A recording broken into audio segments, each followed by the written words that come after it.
Assalamu alaikum wa rahmatullahi ta'ala wa barakatuh. Takaitattun labarai daga shafin Hutu Dole mai karantawa Ahmad. Labarin na farko na cewa shugaban ƙasar Najeriya Muhammadu Buhari ya musanta cewa gwamnatinsa ta gaza biyo bayan sabon bidiyon da 'yan bindiga suka yi saki na lallasar mutanen da suka yi garkuwa da su a cikin ƙasar jihar Kaduna, wanda hakan ya tayar da hankalin Najeriya baki ɗaya. 'Yan ƙasa ke ta cewa gwamnatin Muhammadu Buhari ta gaza domin tun a watan Maris aka yi garkuwa da su, amma har yanzu ba su ceto su ba domin akwai sauran mutane 40 a hannun 'yan bindiga. Bidiyon da suka saki jiya ya tayar da hankalin Najeriya baki ɗaya domin akwai tsaffi a ciki da yara da kuma mata masu shayarwa tare da sauran matasa, kuma sun lallasa su inda suka tilasta wasu daga cikinsu suka yi magana. Ko da suka yi magana, gaba ɗaya abin da suke cewa shine gwamnatin Najeriya ta gaza kuma suna neman agaji daga ƙasashen waje masu ƙarfi kamar Ingila, Amurka da kuma Faransa, inda suka ce don Allah su taimaka domin Buhari ya gaza ba zai iya ceto su ba. Bayan wannan sabon faifai da 'yan bindiga suka saki, 'yan jihar Kaduna sun fito sun yi zanga-zanga a faɗin jihar kamar ta hanyar Kabuwar by Express akan hanyar bypass kenan da ke jihar Kaduna, inda suka koka cewa har yanzu gwamnati ta kasa ceto musu 'yan uwansu kuma suna ci gaba da shan azaba a hannun 'yan bindiga. Yayin da kuma 'yan bindiga suka kara da cewa yanzu shugaban ƙasar Najeriya Muhammadu Buhari tare da gwamnan jihar Kaduna Malam Nasir Ahmad El-Rufai su ne za su yi garkuwa da sunan gaba kaɗan.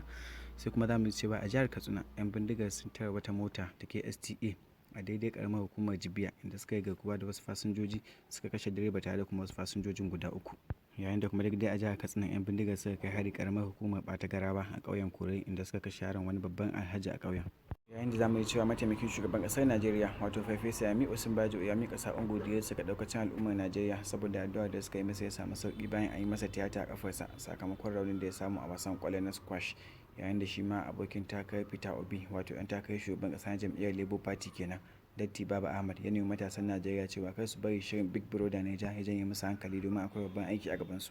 Labarin na gaba yana cewa kasugumin ɗan bindigar da aka baiwa sarautar sarkin Fulani 'yan Doto wato Adamu Alero a jihar Zamfara ya fito fili ƙara ya bayyana cewa shi ba shi ya buƙaci a bashi wannan sarautar ba. Hasali ma da aka bashi shi cewa ba zai amsa ba, amma mutane suka tirsasa shi dole ya anshi wannan sarautar. Ya bayyana haka ne yayin da ke ganawa da manema labarai na DW Hausa